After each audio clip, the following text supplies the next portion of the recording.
You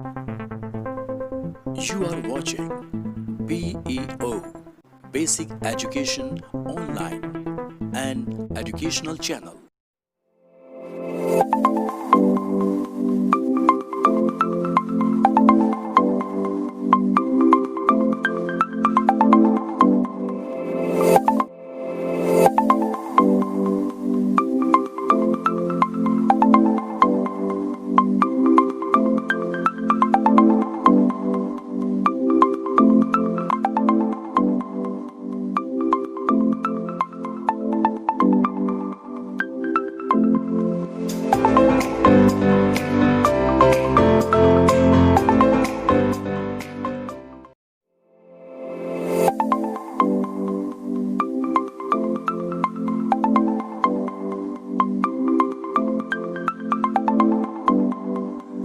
साथियों, शिक्षण संग्रह मॉड्यूल के भाग 5 के अंतर्गत विद्यालय नेतृत्व में हम निम्नलिखित बिंदुओं का अध्ययन करेंगे। संकल्पना, शैक्षिक नेतृत्व के गुण, शैक्षिक नेतृत्व के प्रकार, विद्यालय का विजन, व्यावसायिक दक्षता का विकास, सामुदायिक सहभागिता, समावेशी शिक्षा और रिपोर्टिंग डॉक्यूमेंटेशन। विद्यालय नेतृत्व, स्कूल लीडरशिप। इसकी संकल्पना के विषय में बताया गया है कि नेतृत्व यानी लीडरशिप कई गुणों का एक समन्वित रूप है, एक प्रक्रिया है, मार्गदर्शन है और जिम्मेदारी भी है। यह किसी एक समय में होने वाली घटना नहीं है, बल्कि यह एक सतत प्रक्रिया है।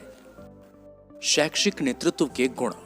इसके अंतर्गत दायित्व, नैतिक जिम्मेदारी, स्पष्ट विजन, कार्य योजना, प्रभावी संप्रेषण कौशल, योजना क्रियान्वयन की रणनीति, लक्ष्य प्राप्ति के तरीके, संभावित चुनौतियों का पूर्वानुमान, टीम भावना, स्वयं करके दिखाना, सभी के विचारों को सुनना, सहयोगियों को स्वयं जिम्मेदारी लेने के लिए प्रेरित करना, स्वयं करके उदाहरण प्रस्तुत करना, साथियों की सहायता के लिए तत्परता, दूसरों के प्रयासों की सराहना, स्वयं एवं टीम का सतत प्रोफेशनल विकास। शैक्षिक नेतृत्व के प्रकार। इसके अंतर्गत जो प्रकार दिखाए गए हैं वो हैं सत्ताधारी या निरंकुश नेतृत्व, लोकतंत्रीय या जनतंत्रीय या सहभागी शैली और अनहस्तक्षेपी या स्वतंत्र शैली। आइए नेतृत्व शैली की तीनों विधाओं का अध्ययन करें। विद्यालय की विजन का निर्माण शिक्षकों, समुदाय और बच्चों के सहयोग से किया जाना चाहिए। तीनों नेतृत्व शैलियों में काफी विभिन्नता है। इसमें सबसे अधिक लोकतांत्रिक या जनतांत्रिक या सहभागी नेतृत्व शैली को अपनाया जाता है, क्योंकि सभी के विकास के लिए यही सर्वाधिक उपयुक्त शैली है। विद्यालय का विजन। विद्यालय कोई जड़ चीज नहीं है। वहां अपार संभावनाओं से भरे बच्चे होते हैं और विविध प्रकार से सीखने के अवसर उपलब्ध कराने वाले समर्थ शिक्षक होते हैं। जब हम शिक्षण अधिगम के दृष्टिकोण से जीवंत एवं समृद्ध विद्यालय की संकल्पना करते हैं, तब विद्यालय का एक विजन तैयार होता है। विद्यालय का विजन। इसके अंतर्गत अगले बिंदु हैं: 1. आवश्यकताओं का आकलन या गैप पता करना। 2. लक्ष्यों का निर्धारण। 3. कार्ययोजना का निर्माण।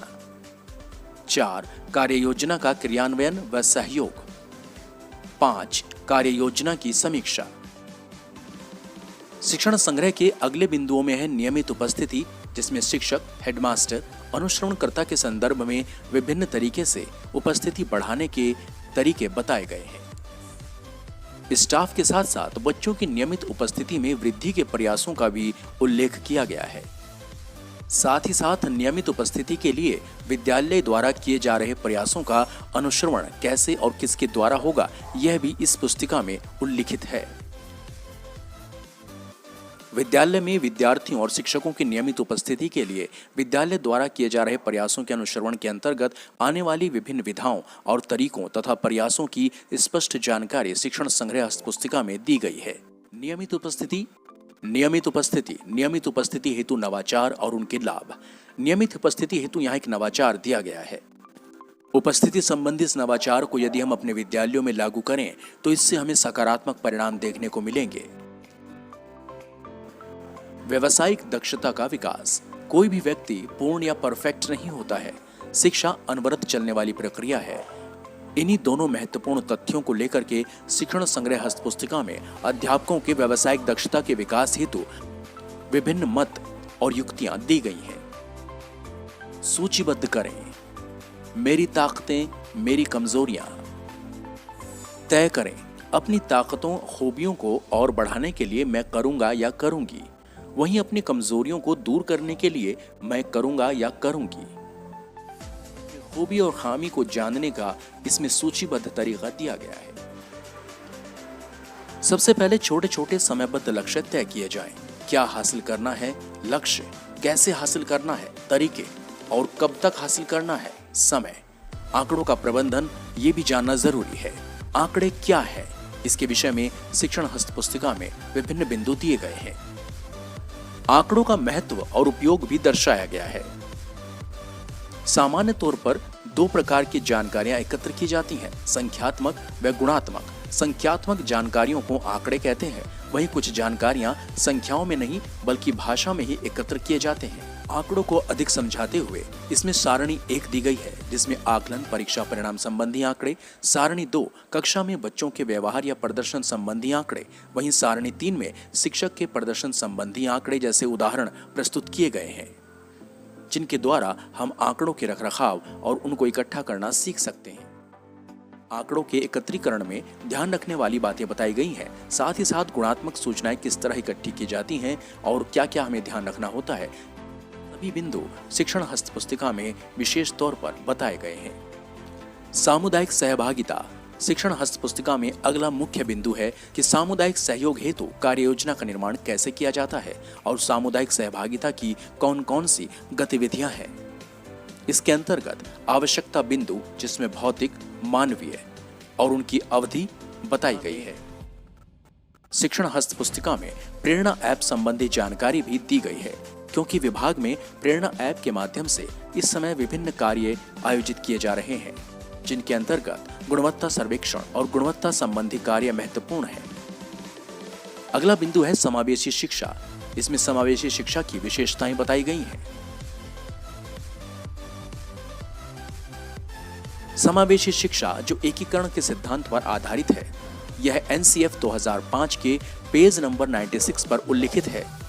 समावेशन शब्द का अपने आप में कुछ खास अर्थ नहीं होता है, लेकिन समावेशन के चारों ओर जो वैज्ञानिक, दार्शनिक, सामाजिक और शैक्षिक ढांचा होता है, वही समावेशन को परिभाषित करता है। शिक्षण संग्रह हस्तपुस्तिका के भाग 5 के अंत में रिपोर्टिंग या डॉक्यूमेंटेशन अर्थात दस्तावेजीकरण बताया गया है। आयोजनों की आख्याओं के क्रमवार संकलन को ही दस्तावेजीकरण कहते हैं। यह भी एक कौशल होता है। अगले अंक में आप देखेंगे शिक्षण संग्रह का भाग 6, जो कि इसका अंतिम भाग है। You are watching BEO basic education online and educational channel.